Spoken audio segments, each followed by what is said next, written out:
നിറയാത്ത എന്തും ശബ്ദമുണ്ടാക്കുന്നു, നിറഞ്ഞിരിക്കുന്നതെന്തും നിശബ്ദമാണ്. സന്തോഷങ്ങൾ പങ്കുവെക്കുകയും നൊമ്പരങ്ങൾ ഉള്ളിലൊതുക്കുകയും ചെയ്യുക, അത്രമാത്രം. മടുപ്പില്ലാതെ അടുപ്പത്തോടെ കഴിയാൻ ഒരു കാരണം നമ്മൾ എപ്പോഴും കണ്ടെത്തണം. വഴക്കിടാൻ 100 കൂട്ടം കാരണങ്ങൾ കിട്ടും. ക്ഷമിക്കാം, എന്നാൽ അതിലെ പാഠം പഠിച്ചിരിക്കണം. വെറുക്കരുത്, എന്നാൽ വീണ്ടും വേദനിക്കാതിരിക്കാൻ കൂടുതൽ അടുപ്പത്തിന് പോകരുത്. കാരണം നമ്മൾ ക്ഷമിക്കുന്നതൊരിക്കലും നമ്മുടെ മണ്ടത്തരമാകരുത്. ഉപദ്രവിച്ചാൽ പിറ്റേന്ന് മാപ്പു ചോദിച്ചു കരഞ്ഞപ്പോൾ ശ്രീബുദ്ധയുടെ മറുപടി ഇങ്ങനെയായിരുന്നു: അത് മറന്നേക്കൂ, ഇന്നലെ എന്ന ദിവസം കഴിഞ്ഞുപോയി. ആ ദിവസത്തോടൊപ്പം അതിൽ സംഭവിച്ചതും കഴിഞ്ഞു പോകട്ടെ. ഇന്നലത്തെ പകയും ശത്രുതയും ഇന്നു വേണ്ട. നിങ്ങളുടെ പക്കലുള്ളതിന് എല്ലായ്പ്പോഴും നന്ദിയുള്ളവരായിരിക്കുക.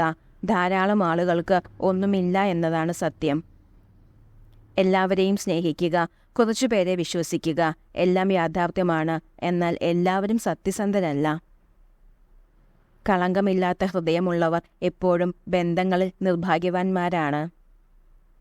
നിങ്ങൾക്ക് ഒരുപാട് ഇഷ്ടമുള്ള ഒരു വ്യക്തിയിൽ നിന്നും ഒട്ടും പ്രതീക്ഷിക്കാതെ ഒരു സന്ദേശം വന്നാൽ നിങ്ങൾക്ക് ഉന്മാദത്തിൻ്റെ അനുഭൂതി ഉണ്ടാകും.